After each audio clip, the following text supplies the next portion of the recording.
سزا دیتا ہے اور آخرت کے اندر بھی سزا دیتا ہے۔ اور اگر ہم گناہوں کو انجام دیتے ہیں، دنیا کے اندر اگر ہم گناہ کرتے ہیں، رب کائنات کی نافرمانی کرتے ہیں، تو یہ گناہ ہماری زندگی کے اندر کیا اثرات پیدا کرتے ہیں؟ یہ گناہ ہماری زندگی کے اندر بے شمار اثرات پیدا کرتے ہیں۔ ان اثرات میں سے پہلا اثر یہ ہے کہ گناہ کرنا، گناہ یہ نحوست ہے، یہ بے برکتی ہے کہ اگر ہم گناہ کو کریں گے تو رب کائنات ہم سے اپنی برکت کو ہٹا لے گا، ہم سے اپنی برکت کو دور کر دے گا۔ آج ہم دیکھیں کتنے ایسے لوگ ہیں بے شمار نعمتیں ہونے کے باوجود بھی اللہ رب العالمین ان نعمتوں سے اپنی برکت کو ہٹا لیتا ہے، اپنی برکت کو دور کر لیتا ہے۔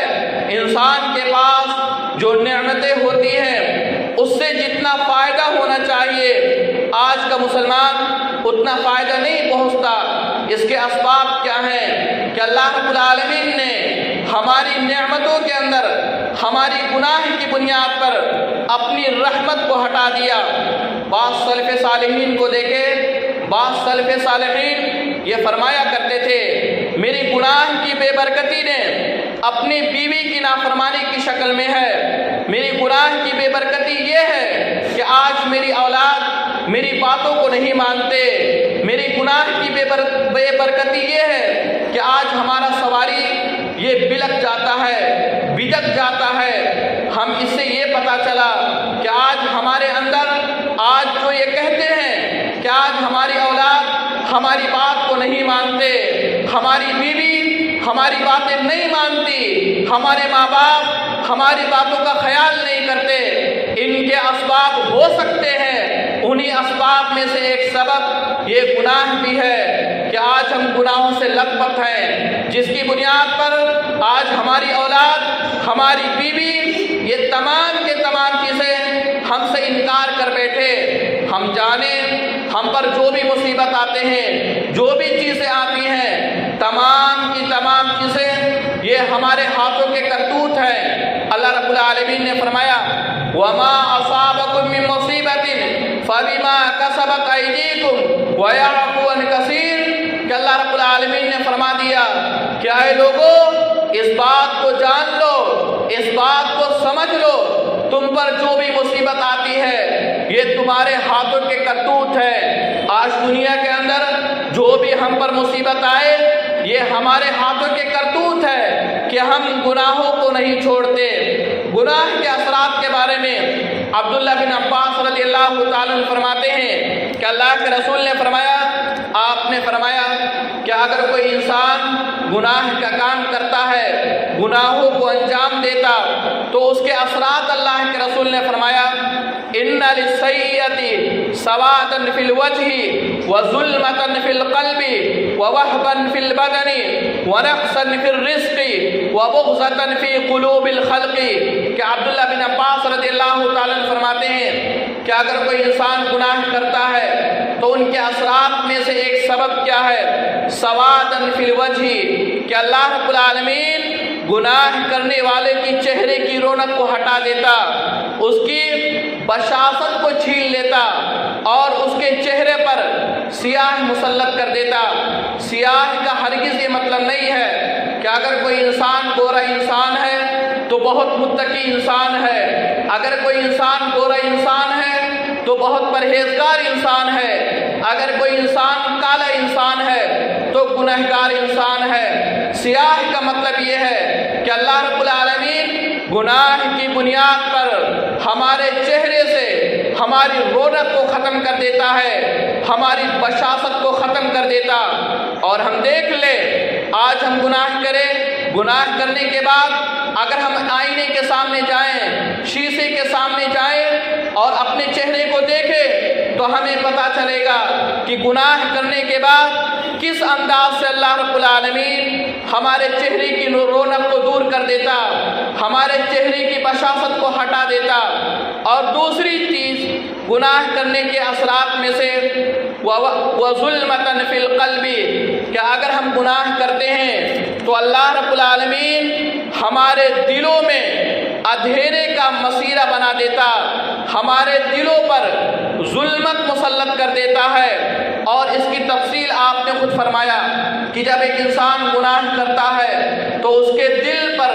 ایک کالا سیاہ دھبا پڑ جاتا، اور جب توبہ کر لیتا ہے تو دھبا مٹ جاتا۔ لیکن اگر بار بار گناہ کرتا ہے، وہی دھبا زیادہ ہوتے ہوتے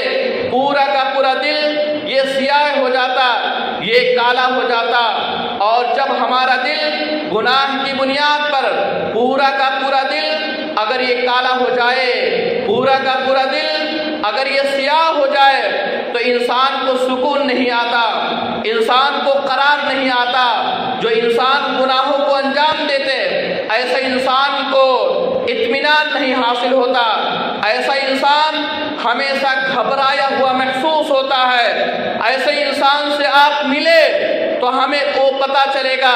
کہ ایسے انسان کو گھبراہٹ لاحق ہوتی ہے۔ کتنے ایسے لوگ ملتے ہیں، بار بار یہ کہتے ہیں اس شخص کے پاس ساری کی ساری چیزیں ہوتی ہیں، مال و دولت ہوتا ہے، بیوی بچے ہوتے ہیں، کاروبار ہوتا ہے، لیکن اس کے باوجود یہ کہتا پھرتا ہے مجھے گھبراہٹ ہوتی ہے، مجھے سکون نہیں، مجھے اطمینان نہیں۔ اس کا سبب کیا ہے؟ اس کا سبب یہ ہے گناہ ہے کہ اگر ہم گناہوں کو چھوڑ دیں تو ہمیں سکون ملے گا، اگر ہم گناہوں کو چھوڑ دیں تو ہمیں قرار ملے گا، اگر ہم گناہوں کو چھوڑ دیں تو ہمیں اطمینان ملے گا۔ اور موجودہ دور کے اندر آپ دیکھ لیں، سائنس کے اعتبار سے اگر دیکھیں، جو بھی شخص اس دنیا کے اندر سوسائڈ کرتا ہے، اپنی جان کو اپنے ہاتھوں سے کھو بیٹھتا ہے، ان کے اسباب میں سے ایک سبب یہ ہوتا ہے کہ ایسا شخص بزدل ہوتا ہے، ایسا شخص گھبرایا ہوا ہوتا ہے، ایسے شخص کے اندر دل کے اندر گھبراہٹ ہوتی ہے جس کی بنیاد پر وہ سوسائڈ کر لیتا ہے۔ اور یہ گھبراہٹ یہ گناہوں کی بنیاد پر ہمارے دلوں کے اندر جنم لیتی ہے۔ تو اگر ہم گناہوں کو چھوڑیں گے تو ہمیں سکون ملے گا، اگر ہم مسجدوں میں آئیں گے تو ہمیں سکون ملے گا، اگر ہم رب کائنات کے سامنے اپنے سر کو جھکائیں گے تبھی ہم کو سکون ملے گا۔ اگر ہم مسجدوں سے دور رہے، اگر ہم غیر اللہ کے سامنے اپنے سر کو جھکائیں، کتنا مال و دولت کما لے، کتنا پراپرٹی کما لے، کتنے محلات ہو جائیں، لیکن ہمیں سکون نہیں مل سکتا۔ اگر سکون ملے گا تو کتاب و سنت سے ملے گا۔ گناہ کے اثرات میں سے تیسرا سبب یہ ہے وہن فی البدن، کہ اگر ہم گناہ کریں گے تو ہمارے جسم میں کمزوری آتی ہے۔ اللہ رب العالمین ہمارے جسم کو کمزور کر دیتا۔ اگر ہم قرآن مجید کو پڑھیں، سورہ انفال کے اندر اگر دیکھیں، جب اللہ رب العالمین نے سب سے پہلے جہاد کو فرض قرار دیا، جہاد کا حکم نافذ کیا، تو آپ نے فرمایا کہ ایک مسلمان 10 کافر کے برابر ہے۔ اور جب رب کائنات نے یہ دیکھا کہ مسلمانوں کے اندر ایمان میں کمی آنے لگی، تو آپ نے فرمایا کہ ایک مسلمان 2 کافر کے برابر ہے۔ تو اگر ہمارے ایمان میں کمی آئے گی، ہم گناہوں کو انجام دیں گے تو ہمارے جسم میں کمزوری آئے گی، ہم بزدل بن جائیں گے، ہم غیر مسلموں سے مقابلہ کرنے کے لیے تیار نہیں ہو سکتے۔ اسی وقت تیار ہو سکتے جب ہمارے دل میں صحیح معنوں میں ایمان ہوگا، اسی وقت تیار ہو سکتے جب ہم کتاب و سنت پر عمل کریں گے۔ ایک نوجوان حسن بصری رحمۃ اللہ علیہ کے پاس آتا ہے اور یہ کہتا ہے کہ میں رات میں قیام اللیل کرنا چاہتا ہوں، تہجد کی نماز پڑھنا چاہتا ہوں، لیکن میں پڑھ نہیں پاتا، میرے اندر اتنی ہمت نہیں پیدا ہو سکتی، میں رات کو نہیں اٹھ پاتا کہ میں رات میں تہجد کی نماز پڑھ سکوں، قیام اللیل کر سکوں۔ تو حسن بصری رحمۃ اللہ علیہ اس نوجوان سے کہتے ہیں تیرے گناہوں نے تجھے قیدی بنا دیا، تیرے گناہوں نے تیرے جسم کو کمزور کر دیا، جس کی بنیاد پر تو رات میں اٹھ کر کے قیام اللیل نہیں کر پاتا۔ اور آج ہم اپنا عالمیہ دیکھ لیں، رمضان کا مہینہ آتا ہے، رمضان کے مہینے میں 8 رکعت